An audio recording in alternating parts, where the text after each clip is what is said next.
This review was made possible by contributions from viewers like you.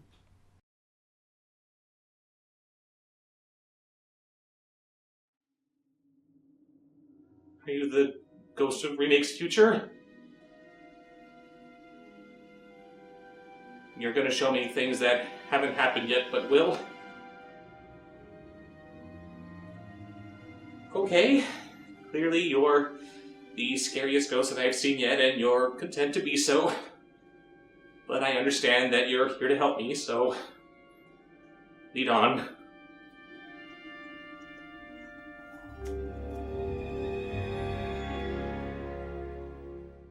So, in conclusion, the movie sucks.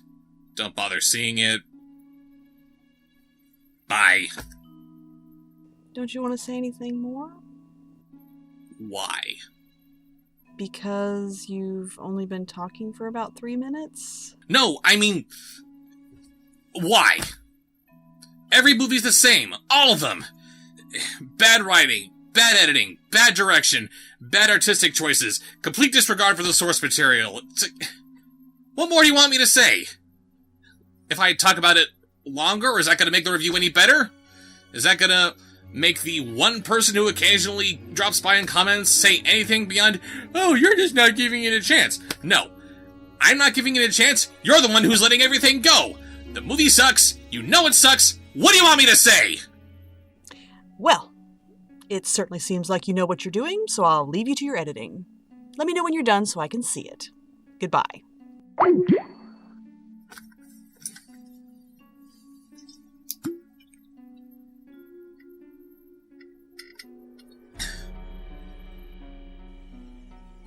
Spirit, I understand. I get it. I have not been very open-minded with these movies. I just have been completely closed off to the idea of these being any good just because they're remakes. But the last couple films I've seen, they have been pretty decent. But I'm looking at a future where I haven't seen these movies, aren't I? What could I have possibly seen that would give me this kind of a bad opinion on movies I haven't even seen before?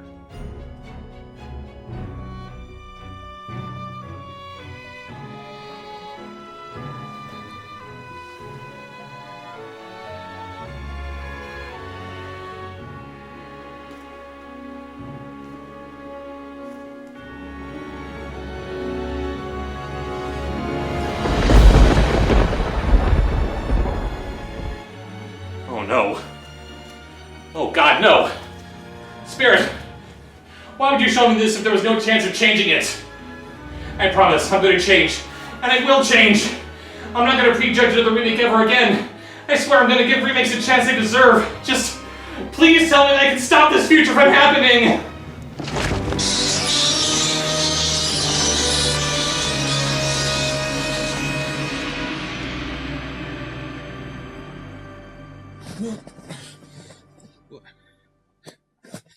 I'm back. I'm back! I gotta get ready. There's so much to do!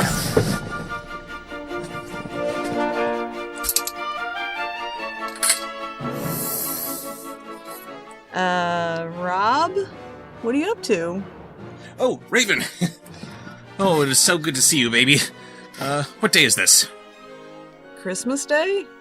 Wrong! Today's the day that I'm going to review Dumbo!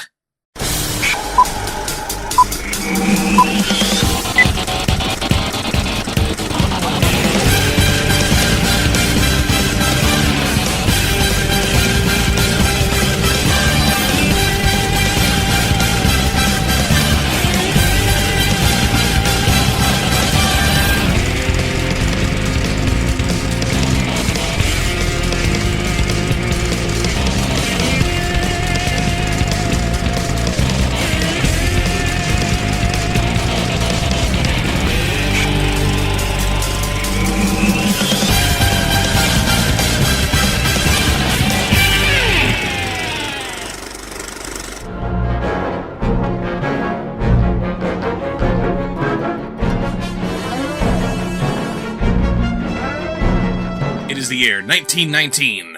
We open on the Medici Circus being pulled by their train, Casey Jr., who of course has a nice big toothy grin like one of those cookie cutters from Edward Scissorhands. Naturally, Tim Burton would have to include that. And there's one point where Danny DeVito's ringleader character actually sings the Casey Jr. song from the original movie. Casey Jr.'s coming round the track! Good touch, movie. And while Danny DeVito might be the ringleader, he leaves it to the strongman to take care of all the business aspects of running the circus. Because why not? We then meet a couple of kids who work in the circus, a little boy who has no personality to speak of, and his sister who's blander than wet toast and wants to be a scientist. I get the feeling that she must have been a last-minute addition that the producers wanted to include, because if this was something Tim Burton cared about, he would have found a little girl who could actually act. Seriously, every expression that she wears throughout the entire movie is... And no, this isn't the blank stare of a Tim Burton character who has emotional issues.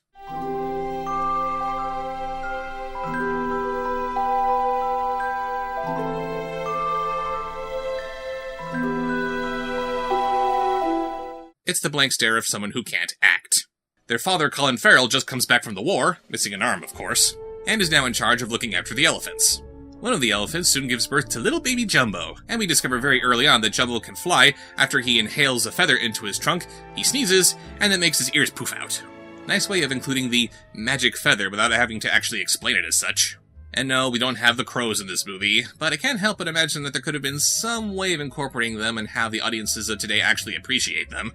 Which also reminds me, what is the point in the little girl having a pet mouse and dressing him up like Timothy if Timothy isn't in this movie either? And the little girl attributes her discovery of Dumbo's flying to the scientific method. There was nothing remotely scientific about that. You just stumbled onto his secret completely by accident. And yes, his name actually is Dumbo, because as he's being presented in his first performance, he's being touted as Dear Baby Jumbo, and the D on the sign gets rearranged with the letter J, and it just kind of sticks. The audience starts laughing at Dumbo, but Mrs. Jumbo doesn't like that. Not one bit. She goes on a rampage and wrecks the circus! And then we get the classic scene where Dumbo visits her while she's locked up. The circus performers sing Baby Mine, which is a cute little touch, but Mrs. Jumbo doesn't cradle Dumbo with her trunk. How could you not do that? Come on! And sure, maybe elephants can't actually do that in real life, but you know what else elephants can't do? Fly with their ears! Mrs. Jumbo is then taken away, but the show must go on and Dumbo is made into a clown. You'd think this would be the point in the movie where they give Dumbo his trademark collar and little hat, but he only wears them for this one bit and it's never in the movie again. Weird. After his act goes wrong, he ends up showing the circus that he can fly! This grabs the attention of entrepreneur Michael Keaton, who says that he wants to buy the circus and have them work for him. So he takes them to Tim Burton's hybrid of Disneyland and Fritz Lang's Metropolis, and all I can think is, why isn't this place real? Tim Burton needs his own theme park, damn it! They train Dumbo to fly around with Eva Green on his back, and then we cut to the night of Dumbo's big premiere. But first, we gotta wow the audience with a little bubble show! They make the pink elephant sequence actually part of the show, and while it is very fun and artistic, sadly it's nowhere near as trippy as the original. But the music as reinterpreted by Danny Elfman is amazing.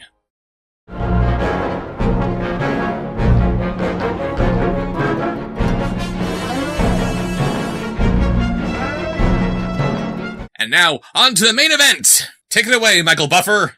You've seen a horse fly, you've seen a dragon fly, you've even seen a house fly, but you ain't never seen an elephant fly! Ladies and gentlemen, let's get ready for Dumbo! No, I'm not kidding. They actually got Michael Buffer to say that. Who knew that Tim Burton was a wrestling fan? So Dumbo flies around to the surprise of the audience, many of whom are holding little plushies of classic Dumbo. I see what you did there, movie. And then he flies out of the tent and onto Nightmare Island, home of dangerous monsters. Again, why isn't this a real theme park? Dumbo then finds another elephant wearing voodoo witch doctor face paint. They have a little moment together. Then the little girl shows up and says, "It's Mrs. Jumbo." Thanks, it would be impossible for us to tell that on our own. Keaton gives the order to have Mrs. Jumbo taken away. And then the movie turns into Operation Dumbo's Mom Get Out of Here. They have a big action scene at the end which results in Mrs. Jumbo being taken out of her enclosure, and the park being set on fire by flipping a few switches in Robot Boy's head. Wait, what? So the movie ends with Dumbo and his mom being taken on a ship back to India, where Dumbo escapes from the dangers of the circus and into the dangers of being potentially hunted down, and the Medici Circus releases all of their animals with an emphasis on how none of their acts have animal abuse anymore. Because animal abuse was what this movie was all about? Oh, and the little 9-year-old girl builds a fully functional robot arm for her father. In the year 1919. This isn't a perfect movie, and it's not going to be remembered as one of Tim Burton's best, and a lot of that has to do with injecting themes into it which just aren't very Burton-esque.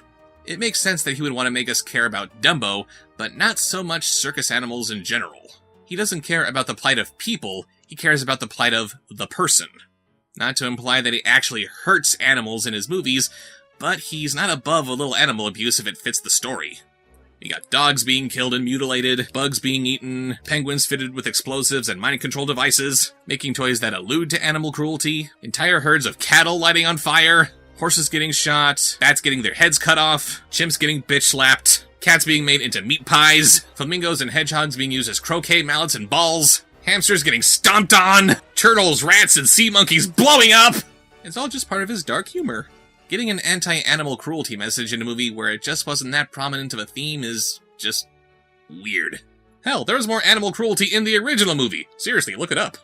The circus animals in Big Fish seemed perfectly fine, so why make this kind of commentary now? And why use this movie, which remember is supposed to be the story about an elephant overcoming adversity, as a vehicle for saying that little girls can do anything they put their mind to, using methods that were literally impossible to do at the time?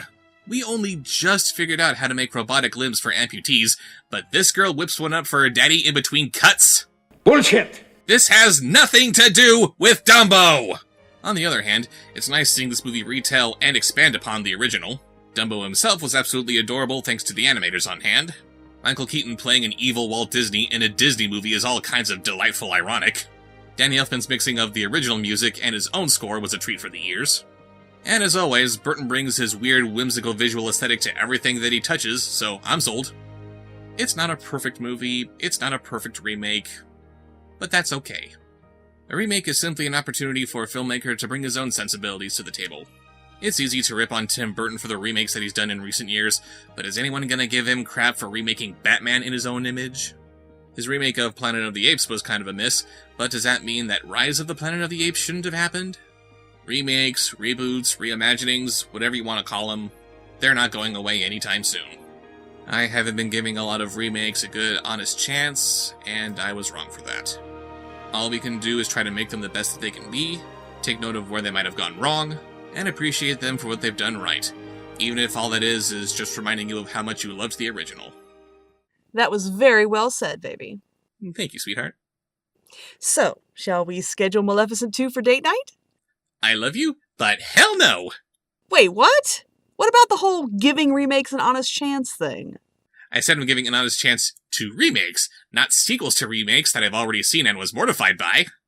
Whatever. See you next time, and God bless us, everyone.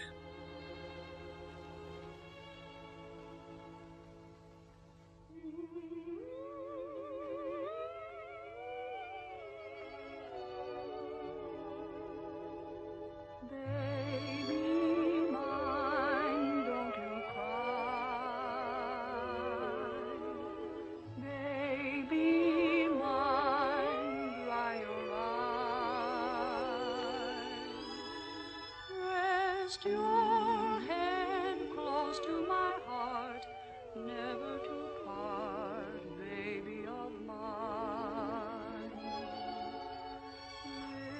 Little one, when you play, don't you mind what they say. Let those eyes sparkle and shine, never a tear, baby of mine.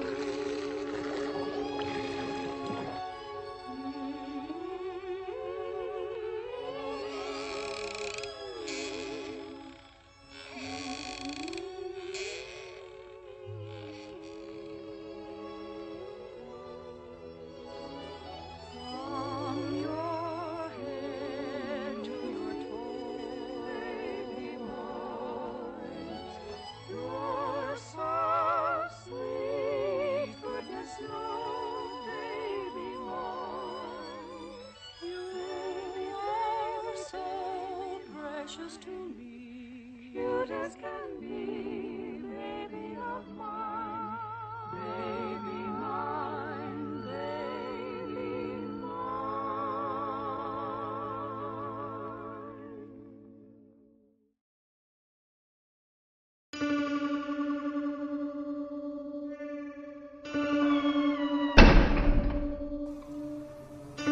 Subscribe, like, follow.